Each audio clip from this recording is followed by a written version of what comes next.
Hi. Uh, Before we officially start and do our introduction, Jeff and I both really want to say how grateful we are to the Mohammed bin Rashid Al Maktoum Knowledge Foundation alongside the UNDP for providing us with this opportunity to present. A reminder, if you would like, you can access simultaneous translation to this presentation in Arabic. All you need to do is click the globe button and choose Arabic, and you'd want to mute original folks. Just a moment to do that if you would like to watch us in translation. Brief introduction here before we get underway. Hello, my name is Tricia Friedman. I'm very fortunate to be the creative content director for Shifting Schools with Jeff. I've been in education now for nearly 20 years. I'm very fortunate to have worked in the US, Thailand, China, and now I'm really happy to be broadcasting to you wherever you are in the world. So thank you for hosting me. Jeff Utecht is an educator, consultant, author, podcaster, and CEO of Shifting Schools. He's probably the nicest boss I've ever had as well. He's facilitated professional development around the world for thousands of educators. If you would like to catch him after the session every week, the podcast is available at sospodcast.org. If you would like to about his personal story, he has a full episode about that. That would be episode 31. Well, thank you. Thank you everyone for being here. It's great to see. It looks like we've got over 400 people here and climbing. My presentation is actually inside my video. So if you're having a hard time seeing it, you might need to change your settings in Zoom. Under the view, you can go to speaker view. That'll make my face large.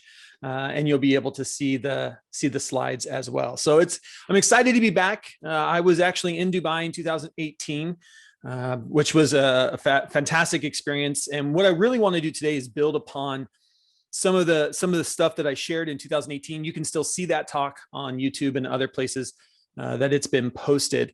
When I finished that talk in 2018, actually in 2019, the spring of 2019, I actually published a peer-reviewed article called Becoming Relevant Again, Applying the Connectivism Theory to Today's Classrooms with Professor Dr. Keller out of a university here in the United States. And little did we know at the time that paper, that peer-reviewed paper was going to be really a foundation for a lot of the stuff that we're going to be talking about today. And a lot of the things that different nation states dug into during this last year. And so I just want to put that out there that this is research-based ways of looking at what does the future of education look like specifically for K-12. That's my passion. That's where I'm at. I taught 10-year-olds for 10 years before moving into technology.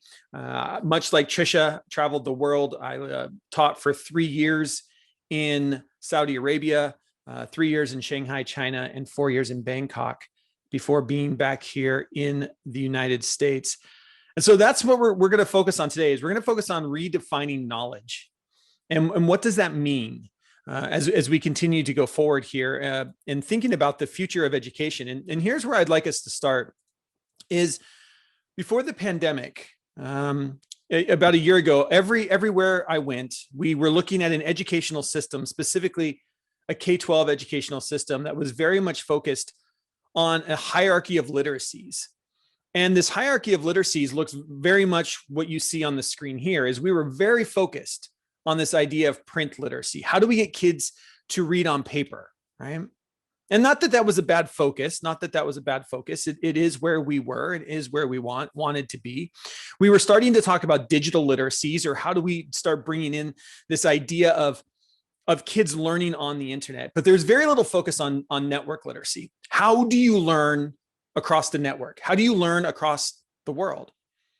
And the problem is we had a pandemic, and instantly overnight, we had to flip this triangle, right? Instantly, we sent kids home. We closed down schools. We disrupted the educational system, and almost overnight, we needed to have an entire generation that had a focus on this idea of network literacy. And one of the things I love about this is we were already headed this way.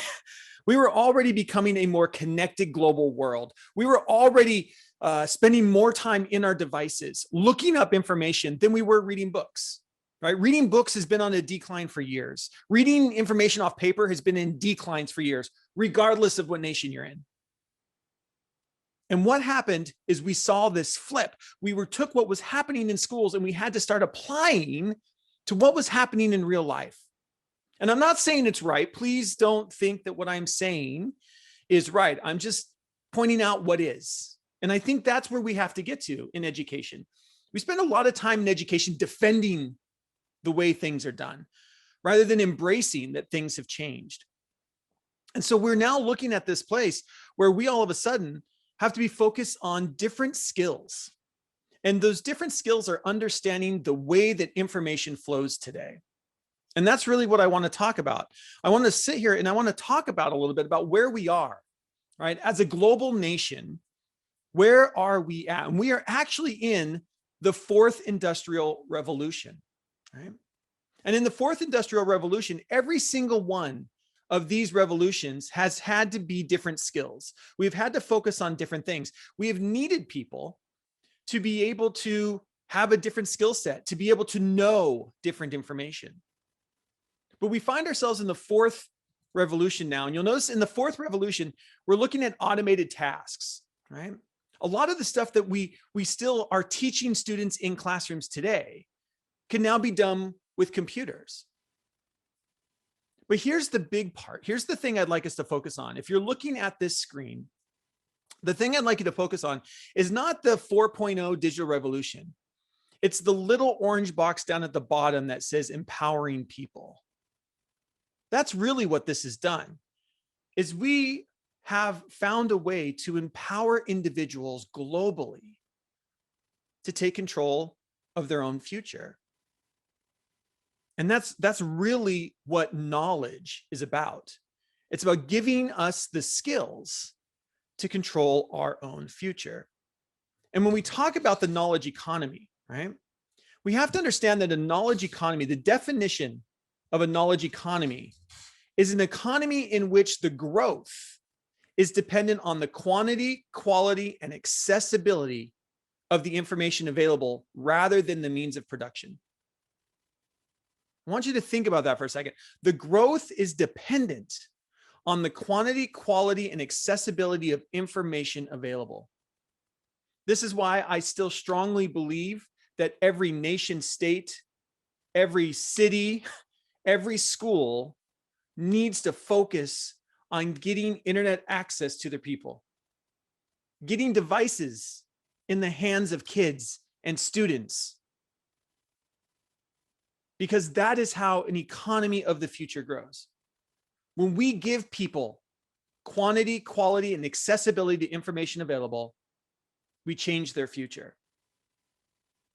And so that is a focus that we still need to see moving forward, regardless of what nation state we happen to be in. And when we think about that, right? When we think about, okay, I have an economy in which the growth is dependent on information, then we have to understand that we have actually created new ways of being. And this is one of the things that I'm constantly thinking about, especially with a generation who has grown up in a world where the news is always on, information is at their fingertips, that we have actually come to identify a new term. And that term is prosumer, or a person who consumes and produces products at the same time. And if you have one of these around you, just a cell phone, right? This is what we're talking about. If you have access to this, you're a prosumer, right? You are consuming information and producing information, whether that be an email, social media post, maybe you could write entire papers on this device. That we are now live in a world where you consume and produce in the moment that you need to. And that's critical. We live in a world where you don't have to wait to go to the library. You don't have to wait to go get the books. If we give people access to information, then we can learn the moment we need to. And what we're looking at is the deep transition that needs to make in K-12 education. And so one of the deep transitions I see is that we are moving. The model of education is quickly moving. And we saw this this past year, is we are quickly moving from a model of just-in-case education to a model of just-in-time education. See, the education system was built on this idea that we needed to teach kids everything they might need to know in life, just in case they might need to use it in the future. Hey, here's everything you might need to know as a 7-year-old, as an 8-year-old, as a 12-year-old, as a 15-year-old. And you know what? Someday you might need to use that information. But we live in a world where that doesn't work anymore. We live in a world where I learn things the moment I want to know it. Every day, all day, professionals across the globe are learning the moment they need to know something. Our classrooms need to model that. Our classrooms need a different skill set, not a skill set of memorization and repeating, but a skill set of how do I know? How do I know this is true? How do I know where to find information? If I need to learn something now, can I learn it? Do I have the skills to learn what I need to know the moment I need to use it? And that's a major shift in education. And it's going to mean a lot of deep changes to the way that we actually structure learning in the classroom. And so here's the first definition I want us to be thinking about, right? When we say we're redefining what it means to be knowledgeable, we are looking at a world in 2021 and beyond where knowledge is no longer defined by knowing something. It's defined by one's ability to learn, unlearn, and relearn in the moment knowledge is needed. How do we change our classrooms to be that? To understand we need knowledgeable students. We need knowledgeable humans. And what it means to be knowledgeable has changed. It's not knowing something. I don't care what you know. I care that you know what you know and that you know how to learn it the moment you need to know it. The moment you need to know it. Because we live in a world of fast change. In a recent book, right? If you've read this book, I strongly encourage it, The Half-Life of Facts. And in this book, Samuel Abersman talks about that education is about giving the tools to think and understand the world. Are we giving kids tools to think and understand the world? Not know something, not memorize something, but the tools to understand the world around them. Now, he talks about the half-life of facts and how fast information is moving in today's world. A lot of it having to do with this small device. And here's what we know. We know that the half-life of knowledge is that by the time, if you live, the average person lives to be about 80 years old. From the time that you were born to the time that you pass away, only about 7% of the facts that were true at your birth will still be true when you're 80. I want you to think about that for a second. And I apply that to myself. I'm almost 45 years old. 50% of the things that I was taught in school are no longer true. It's not a world of memorization. It's not being able to sit down and fill in bubbles on a test. It's a world where we have to understand that this stuff is constantly changing, and I need a different skill set. I was taught that Pluto was a planet. I was taught that information was never going to change, and yet it did. And that's just one fact. That's just one fact. Right? Less than 7% of all facts are still true when you live to the age of 80 than when you were born. And that is a world that our kids are living in. And so when we think about that in terms of a generation, We need to be thinking about how do we change to a skills-focused framework, right? Education must adopt a framework that focuses on providing students with the skills to learn, unlearn, and relearn, and less on the actual content used to teach those skills. Now, the content's still important, but it's not as important as the skills. If you teach math, yes, math is important. Reading, critically important. But what's even more important is to teach kids to think like a mathematician. I want kids to think like a scientist. How, when you are faced with an issue or you're faced with a problem, do you think like a scientist? When you see numbers in front of you and you don't know what to do with them, how do you think like a mathematician? How do you think like a historian? How do you think like an artist? That's what's important, is giving kids the skills to learn the moment they need to know it.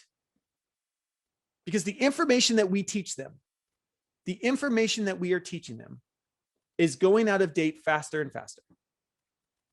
The facts continue to change.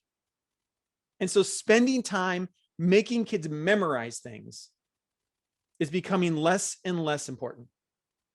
And focusing on how do we get them to actually learn the moment something is needed is the critical skills of the future.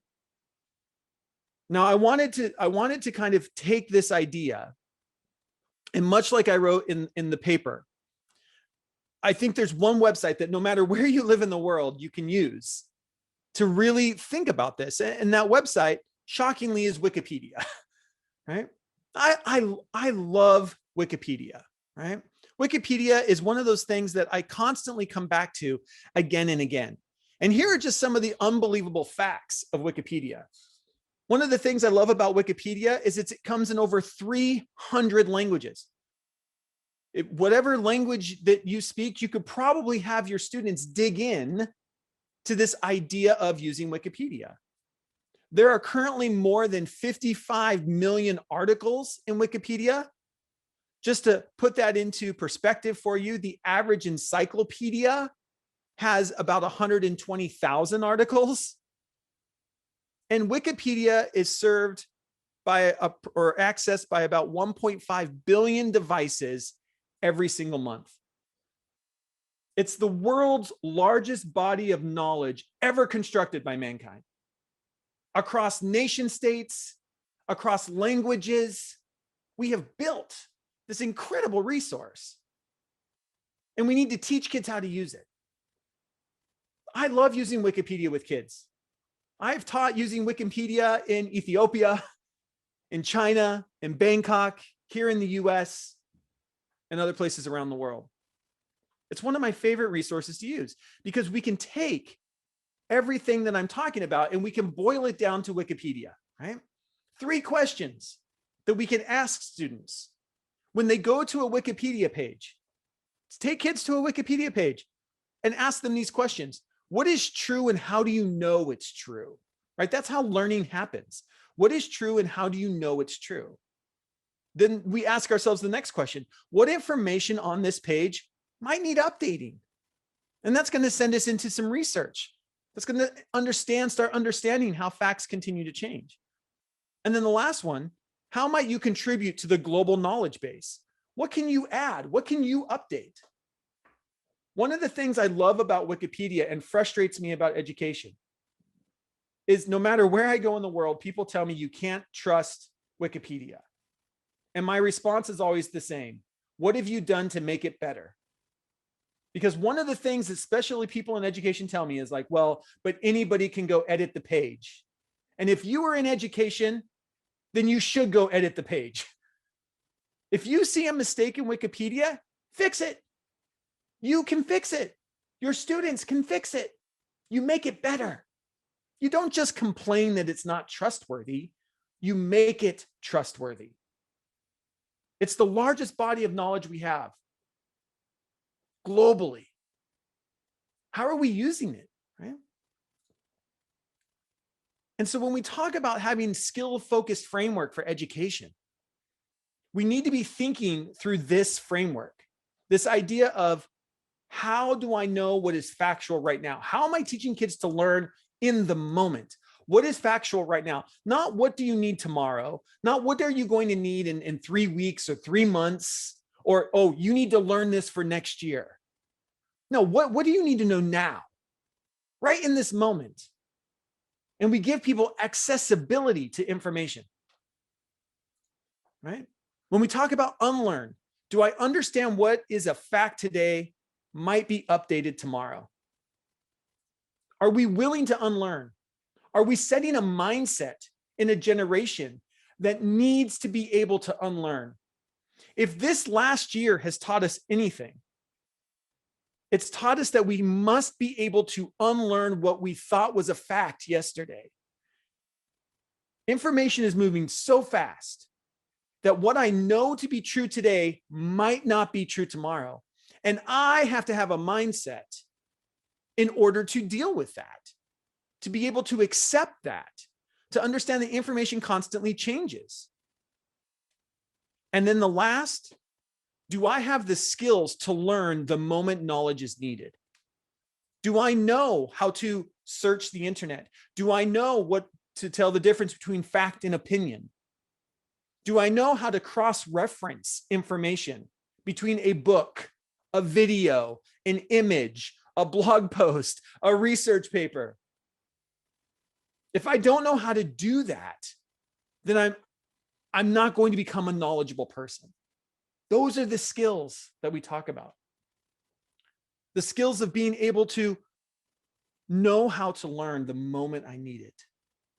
And if I don't know how to learn the moment I need to know something, then we're not setting up students for the future. I'm going to guess everybody who is watching this, that you probably somewhere in your job have to learn something every day the moment you need it. You might not have the answer, but you know how to find it. Or you know where to go to ask. Or you know where to start. Because there's a skill set to that. It's a thinking routine. How do I think like a mathematician? How do I think like an educator? How do I think like a CEO? Those are the skills that we need to be thinking about for the future of a generation that is growing up in a time where the half-life of knowledge is shrinking by the month. So I want to stop there. And I know Tricia and the team behind has some questions for us. So I thought I'd stop there and maybe ask some questions and see if I can clarify any of this. So Tricia? Wonderful questions coming through.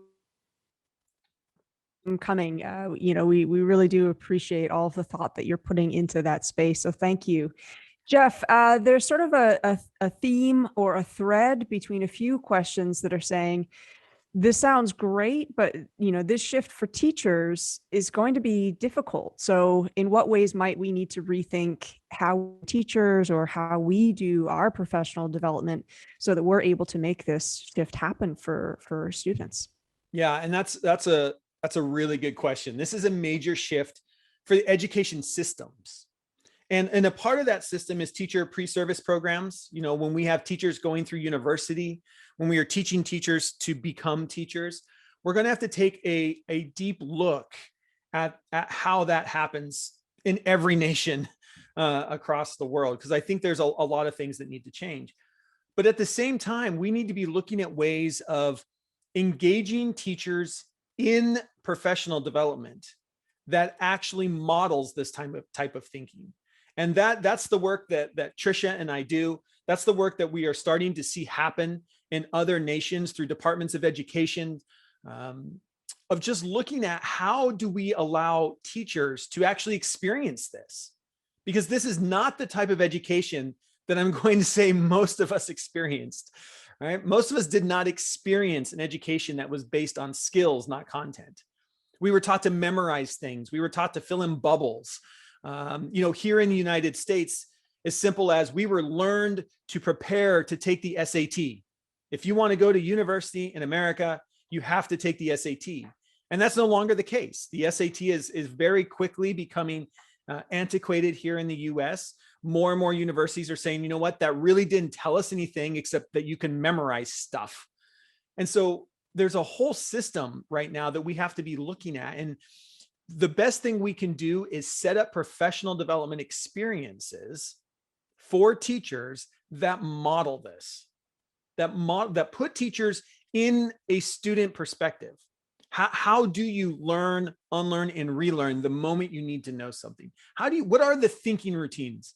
One of my favorite things to do with teachers, if I have a group of math teachers, is to talk to teachers about, okay, what does it mean to think like a mathematician? What does that mean to you? What is the thought process that you are going through as a scientist, as a historian? Like, there's a thought process, and that thought process that we a lot of times hide from learners is the critical piece. The content, I'm not, whatever it is, I don't care if what equation you're trying to learn or what scientific, information. It's about the thought process and getting students used to thinking in a certain way. And the same thing needs to happen for our teachers.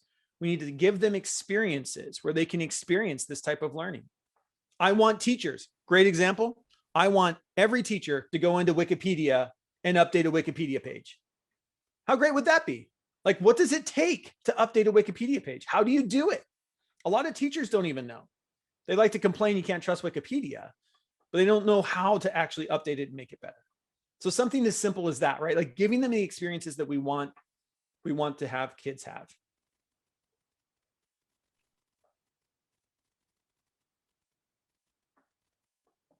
Question that two different members of our audience have asked, and I have to, I'm just going to quote from the beginning of this one question, because Mohammed, this is great. Mohammed says, this is actually an argument I have with my child.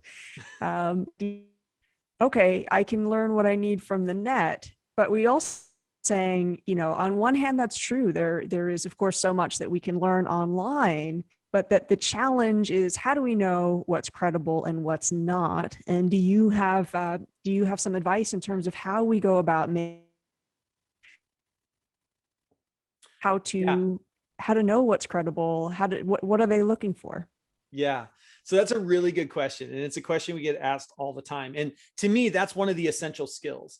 When we talk about network literacy, which is where I started this talk, one of the essential skills is, how do you know something is credible on the internet? And it's going to take, it's a longer skill than we could answer during this time. But there are some little things that we can do, I think, with students when we bring them on. And let me see if I can quickly, set this up and just maybe show you something here. I'll try and see if I can do a screen share. There you go.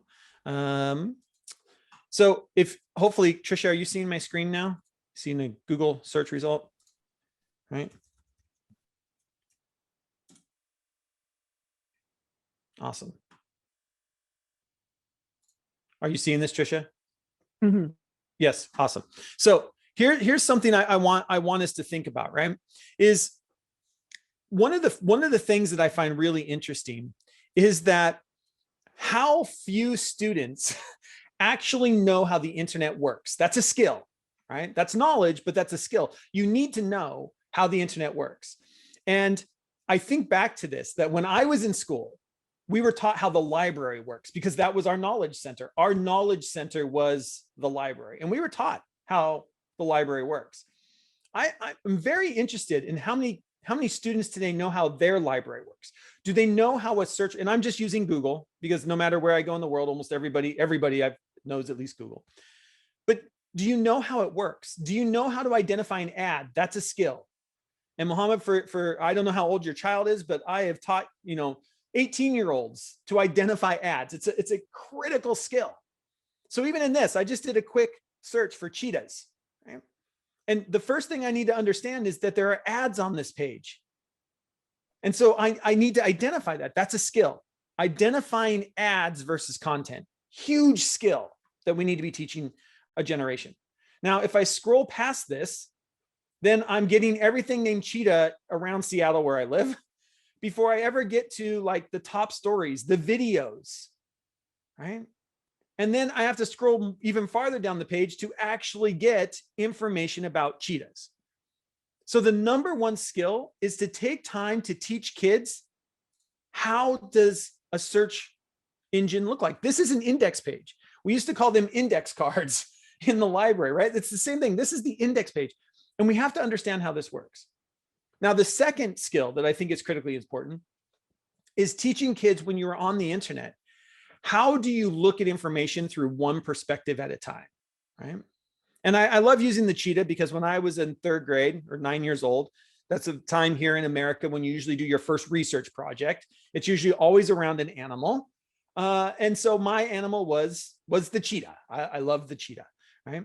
But one of the things that we can do is we want to teach students not only the skill of how do you read a search result page, critical skill, how do you identify ads, critical skill, but then how do you look at one perspective at a time? One of the only skills that I teach kids is this one called site colon. And I can do site colon TZ. And what it will do is it will actually only show me results for a country that ends, whose country code is TZ. In this case, that's Tanzania, where cheetahs actually live.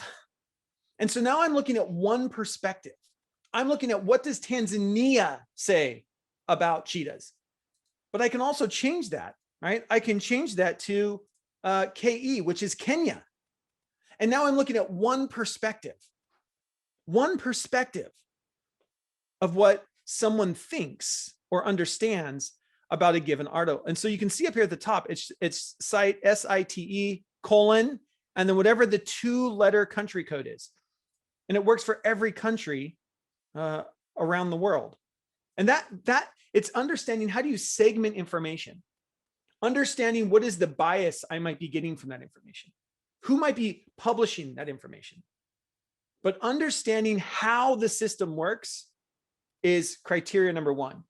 And the nice thing is we actually have a free guide, and Tricia will share a link with us at the end here, or we will on the last slide, that we have a free guide, a couple of free guides that will walk you through some of those skills. They're actually lesson plans that we use with students on some of these critical skills of how do you start trusting information on the internet. Because let's remember, it's not just information on the internet. This is what one of our mindsets is. Okay, we need to teach kids how to trust information on the internet. 100%, absolutely. But we also need to teach kids, how do you trust information in a book? Because if a book was published 10 years ago, how much of the information in that book has already changed? Right? It's not just the internet. It's all information sources. We must look at all information sources with a critical lens. With a critical lens. How old information is matters. So we'll be giving you a link at the end. There's some other free guides. We've got another one on how to use Wikipedia here in just a second as well. Tricia? Oh, did she fall off? Oh, Tricia might have got knocked out. While we wait for Tricia to come back, does someone else have a question out of the chat or? Sorry to intervene. Apparently we lost Tricia. We can go ahead with the Q&A. You can see it at the bottom there. We will choose a question if you may want to answer any of this until Patricia come and help us with this. Okay. Sorry, she must have got knocked out. Yes, that's all right. She will get in back again. Do you want to open that box so you see if there's a question that you may answer? Just click on it, please. Yep. Yeah, and just scroll through the questions. Maybe there's one interesting question we can answer until she's back. All right. So this is an interesting question. The question is, are teachers ready to embrace the shift in teaching models? I would say we are in a space right now, we are in a space for more teachers to embrace it. And the reason is because they had to, this last year, I think we saw more teachers get uncomfortable with the learning systems that we had because they had to. So are teachers willing to embrace this shift? I think now's the time.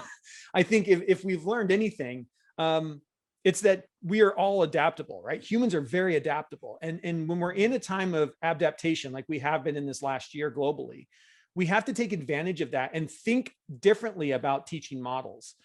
There's a lot that we're doing here in the US around that, around different ways that districts and schools are looking at, you know what, learning online actually worked for some kids, especially kids in rural areas that were way out away from city centers. We saw some engagement from kids that we didn't see before. So I think we do have a moment in time where more teachers are willing to embrace a new type of teaching model. What ABCs qualify teaching, and how can we evaluate teachers' performance during the pandemic? I think teachers' performance during the pandemic needs to be evaluated on how much were you willing to change? How much are you willing to think differently? I don't want us during, right? It's a pandemic, trying to hold somebody to a very high standard that is non-pandemic world. I don't think it's fair, but I do want us to be thinking about, how did you take advantage of this, right? What were the things that you tried? What things did you try? Because we have to remember that when we move into different models, no matter what that is, when we move into different models, there is going to be some failure. And when we say failure, we're going to try some approaches that don't always work. And that's okay. That is also learning. Learning what doesn't work is even more important than learning that what does work. And so I want teachers to be taking pedagogical risk. I want teachers to be playing with different models. I want teachers to be using instructional videos in different ways. Be thinking differently about the way the classroom is set up. If we have teachers who are embracing change, that is a teacher I want for the future. That is a teacher. That is how I would evaluate teachers. I would evaluate them on their ability to be able to embrace change. Tricia, welcome back. Sorry, your internet probably cut out there for you, but it's good to have you back. I was just answering one of the questions in the chat before you get back here. It's good to be back, Jeff. On this, which I know we've been talking about for decades and decades, because we hear all the creative thinking is useful. Whenever one of those lists in terms of what employers want from future candidates, they always say, I want people who can think creatively. So in the model and the framework that you're talking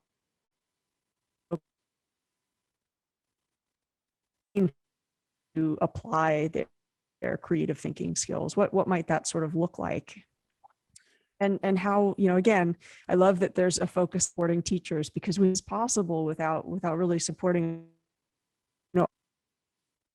also what might it look like to help train teachers to be able to really integrate those creative thinking skills into the classroom? Yeah, I think creativity is one of those things that I find really fascinating, because you can teach creativity. There's a lot of data out there now on how creativity can be, how it can be taught, right? A lot of times we assume that, oh, well, they're just a really creative person. But again, being creative has everything to do with the way you think, right? It's up here. Like, can you think through? Can you think like a creative artist? Can you think like an artist? And when we talk about creativity, the thing that I love about the age that we're in right now is that you can express creativity in so many different ways. Some students are creative in writing, and that's fantastic. But some students are creative in painting or drawing. And when we talk about drawing, they're not always talking about drawing on paper. It might be digital art. Can we bring, when we talk about creativity, how do we expand our understanding of what that means? Some people are really good at talking. So maybe we need to allow students to be creative in creating audiobooks or podcasts. We need to understand that creating video is an essential skill for workers. Understanding how to create presentations, a critical skill, and a creative skill. It's a creative skill. So when we talk about creativity, I think we have to expand our definition of what that means. And we have to allow students to find a creative pathway that is right for them. When it comes to teachers, I feel like that same thing is, again, it's that mindset of like, how do I continually add in and find ways to engage students? And when we talk about engagement, that is like a big thing right now in education, right? Is like, how do we engage kids? And you engage kids by speaking a language that their brain speaks, by being creative in a way that that child is creative up here. And the hardest thing as adults is that we teach and we are creative in the way that we're creative. And so we teach the same way. And trying to get out of that as adults and as educators to say like, no, there's a million different ways you can be, that you can be creative. I think of the same thing around like even consuming content. A lot of times we talk about like, well, kids have to learn how to read books, and they do 100%. I want kids to read books, but I also want kids to listen to books, because you don't just read books today, you listen to them. I listen when I read a book today. I listen to more books than I actually own the paperback copy of. Right? I'm an auditory person. I listen to books. I listen to them in the car. I listen to podcasts. I consume information more through listening than reading. Now, I know how to read, essential skill, but I would say so is like listening to learn, also an essential skill, so that you have both, right? And how do we bring that all into the classroom? How do we give kids those experiences to build those skill sets that aren't going away? And Jeff, it's so great that you brought over in the Q&A. Say, Jeff, what about books? Are you saying that I don't need books anymore? So thank you for sort of. And we have a few questions around what you see in terms of, what is the library? How might the library also be needing to be a part of this shift to a skills-based focus? Oh, I love that. I think libraries play a critical role in this. And I do think we need to rethink what a library's role is in society. Going to a library and finding a book is fantastic. I think what we need to do, one of the things I think that would help, is if we taught students at a very young age to really look at the copyright of that material. We still have books. We still have books in libraries, in schools, and in communities that have Pluto as a planet. Now, should we throw out the entire book because that one fact is wrong? No. But how do we teach people to say like, look, this book was published in 1975. There's some information in here that's really good, but there's some information in here that's no longer true. The facts have changed. And we have to build a library system that allows us to understand and to see that the book is one reference. The book is one part. Going to a web page is one piece. Going to your book is one piece. And what we have to do is focus on the ability to help kids see, okay, how do you take it and put it together? How do you take a book from 1975 that still has a lot of really good information in it and take what facts have changed and are constantly changing out here in this world of the internet?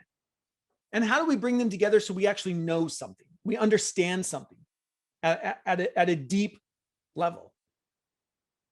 And so anywhere that our library can help to focus this ability of books are amazing resources, but they need to be updated. They need to be updated. If you're a science teacher, I saw somebody in the questions was asking, wanting to talk about science.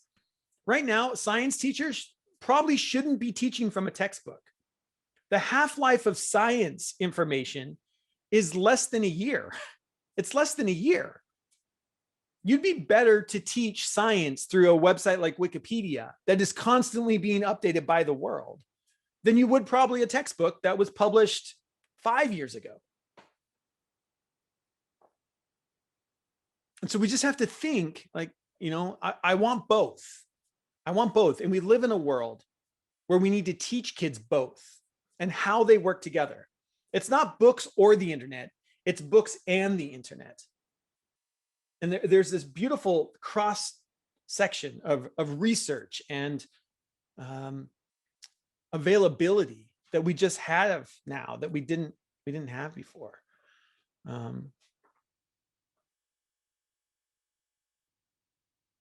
Another question in the chat is, number one, we're teaching research skills. Yes, I think we got away from teaching research skills, and I think that is one of the most essential skills. How do you teach research skills, specifically of how they apply to the internet, but not just that? How do you teach research skills as they apply to, taking multiple different pieces of content? And when we talk about the internet, I want us to also understand that we are becoming more and more multimedia focused. Specifically, this current generation of children are becoming more and more multimedia focused.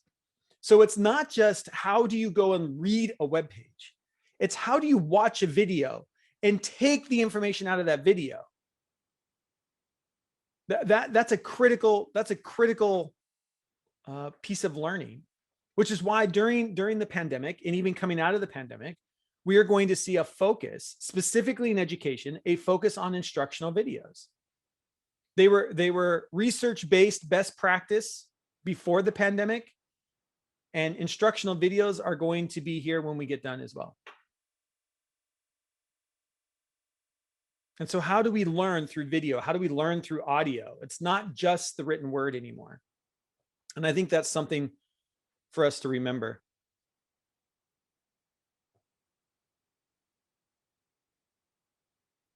This is a great question here. What are the solutions to confront unknown scientific sites in light of the spread of social networking sites? That's a great question. And that's the type of question that, depending on the age of the students, I'd have students wrestle with that. How do you know, right? Do students know how to identify different websites? Do they know that, when the internet started, we used to have anything that ended in .org was an organization, and that's not true anymore. You don't have to be a nonprofit organization to end in .org. And a lot of times I hear students say, well, I can trust it because it says .org.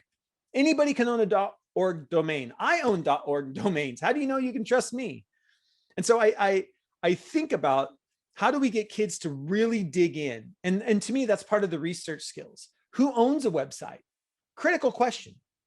Who owns the website? Who wrote the article? Do you do a background check on that person?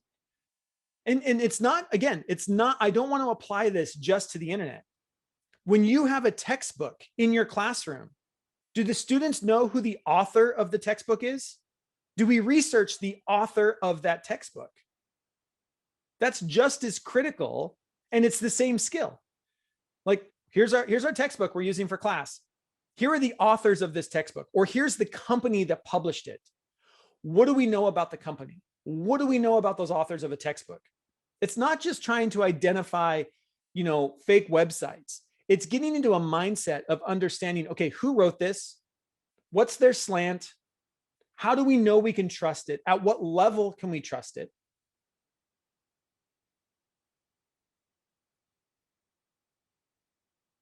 I think that to me is the skills that we need to be thinking about. Here's another interesting question. In your opinion, what's the problem of teaching in some of the third world countries?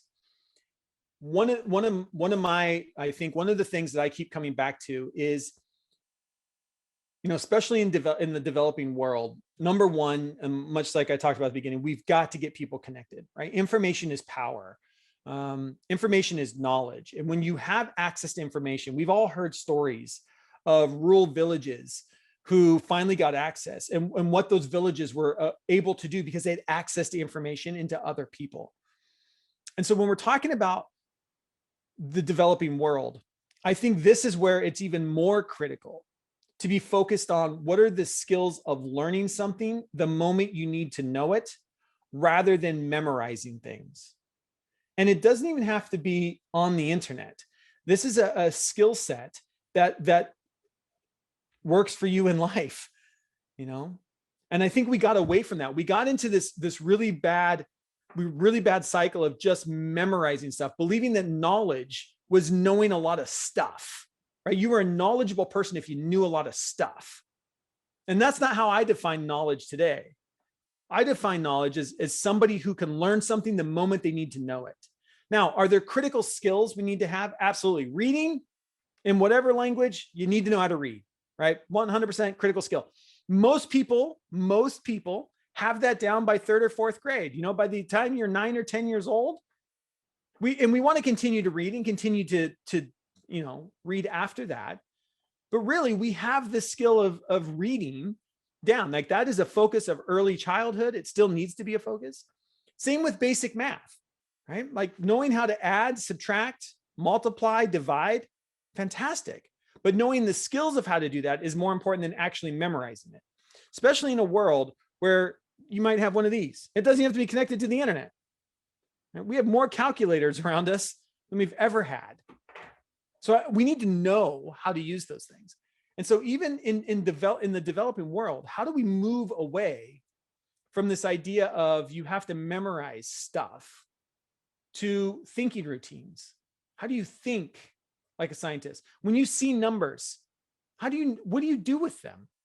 How do you get to a place where I'm thinking about, okay, here's what I need to do, or here's what this might mean for me. And if I don't know, where do I go to learn it? That's a critical. If I don't know how to do something, where do I go to learn it?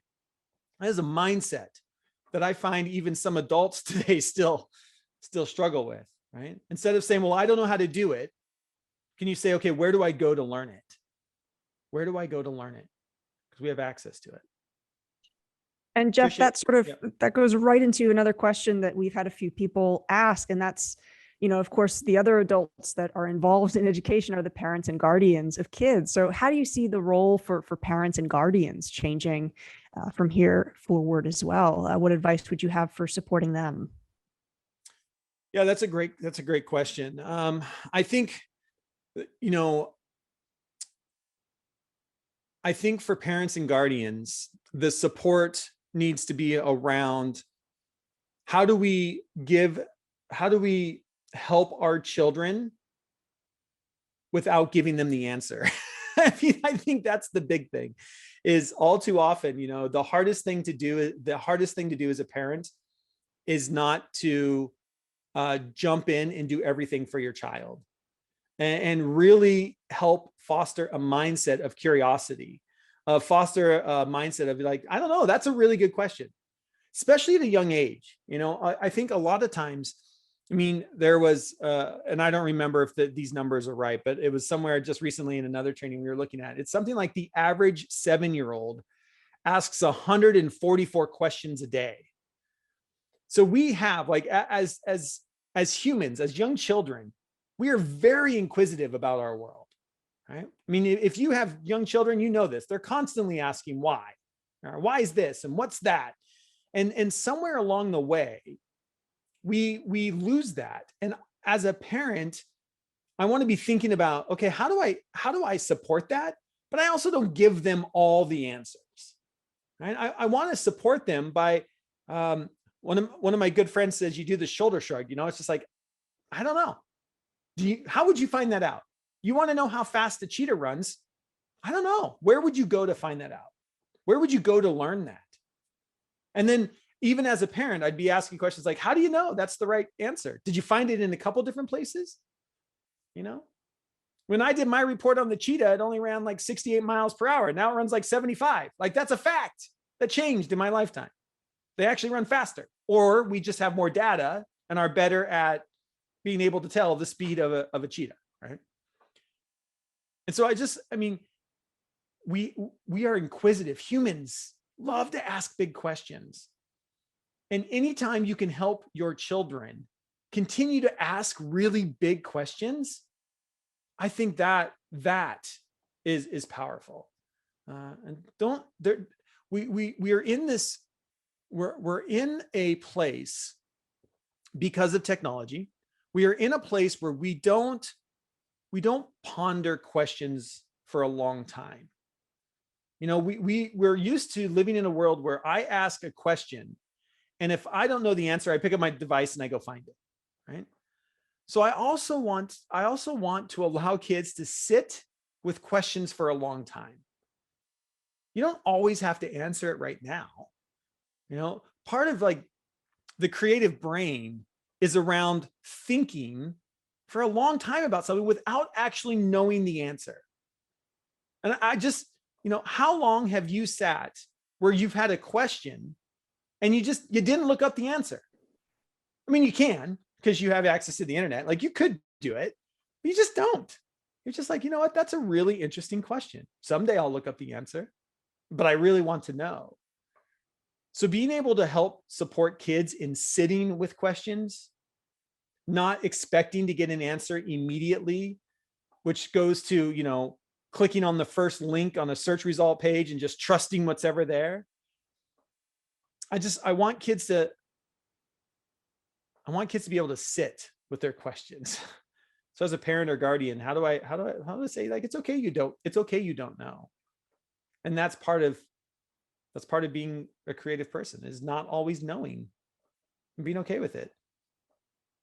I love that, Jeff. It reminds me of an Albert Einstein quote that I might not get exactly right here, but he says something along the lines of, "It's not that I'm smarter, so much smarter than everyone. It's just that I stick with questions longer." I stick with So, questions longer. Love that. We just have a few minutes left, and I'll remind folks, because I know Jeff is about to point you to our resource library of free resources that touch on many of the questions that you were asking. And underneath the resources tab, when you go to shiftingschools.com, there is also a resource for parents in terms of supporting their students in the shifting landscape of education. So Jeff, I think we have time just for one last question. And we had a few people saying, you know, education changes often, and, you know, changes can happen quite quickly, as we've experienced in the last year. So how do educators support other educators when there is so much change, when there is so much transition? Do you have any advice for the ways that we can go about helping each other? Yeah, I think that comes down to a lot of talking. You know, especially coming out of this last year, we as a global educational community need to come together and share our experiences, share what is working. What did you find out? What did you notice? What worked where? Because what we saw, and you know, over this last year, you know, Tricia and the team at Shifting Schools, I mean, we helped to support over 20,000 educators globally. And what we found was not everything works in every situation. You know, some things work better, whether that is like using Zoom versus doing stuff, you know, completely inside something like Canvas or Schoology or Blackboard. And it's really interesting to even see at the university level, watching universities play with all these different methods of teaching and learning. And I think the thing that we need to do as an educational community is we need to share more, whether that's, and I don't know where we do that at, but we need to be able to, find places to share, whether that's, communities on Twitter or Facebook groups. I don't know where we get together, but I think anytime that we can share with each other what we are trying, what is working, what is not working, it just makes us all better. And it allows us to be more creative. And so any way that you can share anything that you're trying in your country, as a department, as a teacher in a classroom, be able to not only share your successes, but share your failures, which are really hard as well. But be willing to say, look, I tried X, Y, and Z, and it really didn't work for my kids. And that's okay. That's learning too. And we've just got to get into a place where we can share information so that we can all think about what is the world that these children are going into. And the quote that I always use, if you've ever been to any one of my trainings or seen anything online, is, what I live by is preparing students for their future, not our past. And so how are we preparing students for their future? A future that is more globally connected, a future that is more diverse, a future where we are looking at in the next couple years, 50% of the world's population is under the age of 25. That's a future for this generation. And so we have to be thinking about how are we preparing them for that future and not our past. That was a different world. And I think what a moment in time that we have to truly take some deep looks at our educational systems and to have some really tough decisions and tough conversations around what do we keep and what is it that we really need to change for the future of a global generation.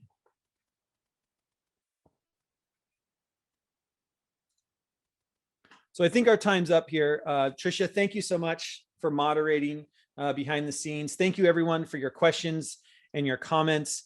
Lastly, I really want to thank the Mohammed bin Rashid Al Maktoum Knowledge Foundation and the UN Development Program for allowing me to be here, for giving me this hour to answer some questions and for us to think deeply about what the future of education means in a framework like this, in a framework where we're focused on skills, not content, because the world runs on understanding what it means to be knowledgeable. And when we talk about knowledge today, we need to understand it's not what you know today, it's what can you learn tomorrow. That's a knowledgeable person. So thank you, Tricia. Thank you, everyone. Appreciate it.